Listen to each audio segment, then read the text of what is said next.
आप जब वहाँ पे कंप्लेन किए, आपको राशि चाहिए, मुझे पैसे नहीं मिल रहे हैं, तो उसके बाद आपको निकाल दिया गया। तो मेरा मांग है कि मुझे सिद्धू कानू मुर्मू विश्वविद्यालय दुमका में पढ़ाने का अनुमति दिया जाए। आपको पढ़ाने के लिए क्यों दिया जाए? आप क्या कोई एग्ज़ाम निकाले हैं क्या? मैं नेट क्वालिफाई हूँ। मैं अर्थशास्त्र विषय से 2 बार नेट क्वालिफाई किया हूँ। मैं 1 वर्ष से अधिक समय तक वहाँ सेवा दिया। उसके बाद मुझे किसी तरह का कोई राशि नहीं मिल रहा था।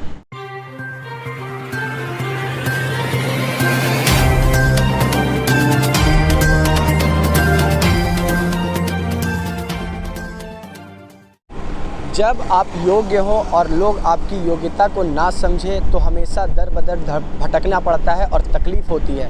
ऐसे ही में हमारे साथ एक दुमका के टीचर है जो अपने क्वालिफ़िकेशन से अपने एग्ज़ाम निकालने के बावजूद भी उन्हें दर बदर भटकनी पड़ रही है।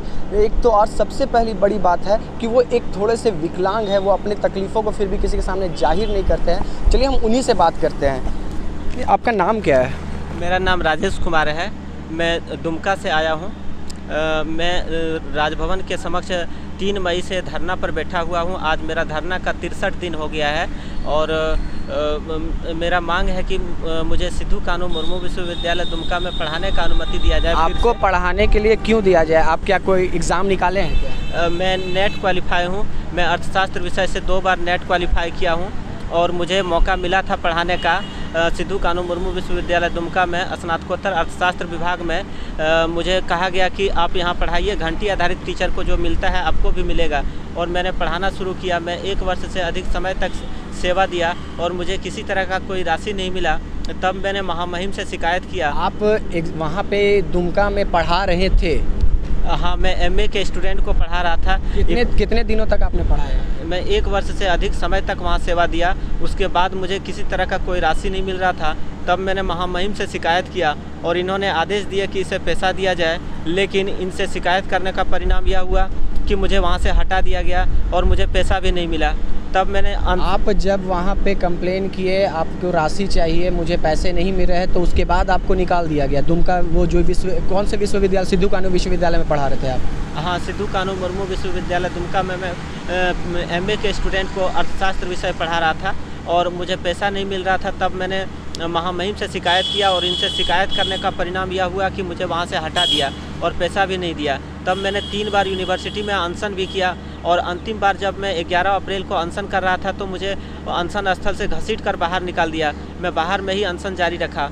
उसके बावजूद भी वहाँ कुछ नहीं हो पाया। तब मैं 3 मई से राजभवन के समक्ष धरना पर बैठा हुआ हूँ। आज मेरा धरना का 63 दिन हो गया है। धरना पर बैठने के बाद मुझे मानवता के आधार पर महामहिम की ओर से 1 लाख रुपया दिया गया। लेकिन मेरा मांग है कि मुझे फिर से पढ़ाने का अनुमति दिया जाए, मुझे बेरोज़गार नहीं किया जाए, मुझे रोज़गार से नहीं हटाया जाए। मैं इसी मांग को लेकर बैठा हूँ और दुमका में भी मैं इसी मांग को लेकर बैठा हुआ था कि मुझे हटाया नहीं जाए। आपने किस किस जगह पे गुहार लगाया अपने को? मैं राज्यपाल महोदय से भेंट किया, VC से बहुत बार भेंट किया, लगभग 30-40 बार मैं उनसे अपनी समस्या को बताया। उसके बावजूद भी उनके तरफ से क्या निकला, क्या आश्वासन मिला? वे बोल रहे हैं कि आपका नियुक्ति प्रोसेस से नहीं हुआ है। लेकिन मैंने वहाँ काम किया, इस चीज़ को मैं अवगत उनसे कराया कि मैं काम कर रहा हूँ मैडम, मुझे पैसा दिया जाए। उसके बाद भी उन्होंने सारा चीज़ जानते हुए भी मुझे हटा दिया। और तब मैं राजभवन के समक्ष धरना पर बैठा हुआ हूँ। आज 63 दिनों से लगातार मैं दिन रात वहाँ बैठा हुआ हूँ। बहुत सारे आप अभी यहाँ पे चाणक्य BNR होटल के समक्ष खड़े हैं, यहाँ क्यों आए हैं? जब मैं राज्यपाल से भेंट करने के लिए आवेदन दिया, मैं ADC साहब से बार बार फ़ोन करता हूं कि मुझे भेंट करने का समय दिया जाए, महामहिम से 2 मिनट का समय दिया जाए, तो वे बोलते हैं कि समय नहीं है महामहिम को, वे बिजी हैं। तो मैं चाहता हूं कि यहाँ किसी नेता के थ्रू मैं राज्यपाल तक पहुँच सकूँ, उनसे भेंट कर सकूँ, इसीलिए मैं यहाँ आया हूँ।